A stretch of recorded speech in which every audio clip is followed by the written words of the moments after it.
అందరికీ నమస్కారం. నేను మీ మధురి రంగసాయి రెడ్డి.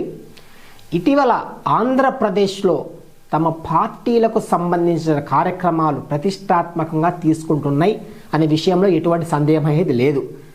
ఎందుకంటే ఇటీవల ఎప్పుడు చరిత్రలో నిర్వహించని మహానాడు కార్యక్రమాన్ని తీసుకెళ్ళి కడపలో నిర్వహించడమే ఒక చరిత్రల కోసం మనం ఈరోజు. ఎందుకంటే అక్కడ కడప అంటే వైఎస్ కుటుంబానికి ఒక కంచుకోట అనుకుంటారు అందరూ. ఆ కంచుకోటకు బీటలు వారాలి, ఆ కంచుకోటని పూర్తి స్థాయిలో టీడీపీ కైవసం చేసుకోవాలి అనే ఉద్దేశంతో పావులు కదిపినట్లు కూడా మనకు అర్థమవుతుంది. అందులో భాగంగా ఈరోజు మహానాడు కడపలో నిర్వహించారు. దీనికి సంబంధించి తాడేపల్లిలోని వైసీపీ కార్యాలయంలో జగన్మోహన్ రెడ్డి గారి ఆధ్వర్యంలో కొంతమంది వైసీపీ ముఖ్యులతో సమావేశం నిర్వహించినట్టు తెలుస్తుంది.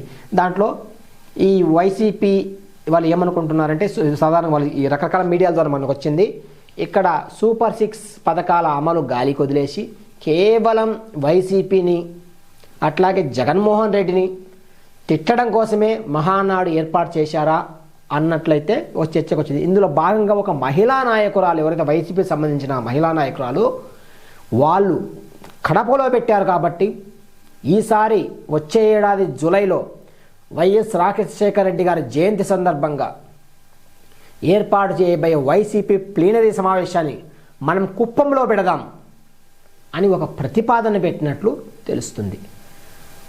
దానికి మిగతా ఎక్కువ మంది సభ్యులు కుప్పంలో పెడితేనే మన సత్తా తెలుస్తుంది, ఈసారి వాళ్ళైనా మనం పెట్టలేమా అనే విధంగా దానికి కొంతసేపు మౌనం వహించిన జగన్మోహన్ రెడ్డి గారు పోటాపోటీగా కార్యక్రమాలు సత్తా చూసుకోవడం కాదు, ప్రజలకు మంచి జరిగే విధంగా ఎక్కడ పెట్టినా పర్లేదు, ఎక్కడ ఈ వేదిక ఉండాలి, ఎక్కడ ఈ కార్యక్రమం జరగాలి అనేది నిర్ణయం నేను తీసుకుంటాను, కాబట్టి మీరు దాని మీద తొందరపాటు నిర్ణయం అయితే ఏం ప్రకటించద్దు అని జగన్మోహన్ రెడ్డి గారు ఆ సమావేశంలో మిగతా నాయకులని సమన్వయపరిచినట్లు మనకు అర్థమవుతుంది.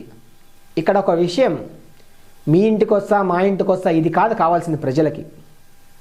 జగన్మోహన్ రెడ్డి గారు చెప్పినట్లు ప్రజలకు మంచి చేసే కార్యక్రమాలకి ముందుకెళ్తే ప్రజలు హర్షిస్తారు, అంతే తప్ప రా అంటే రా అయ్యి పనికి రావు అనేది మా ఉద్దేశం. ధన్యవాదాలు.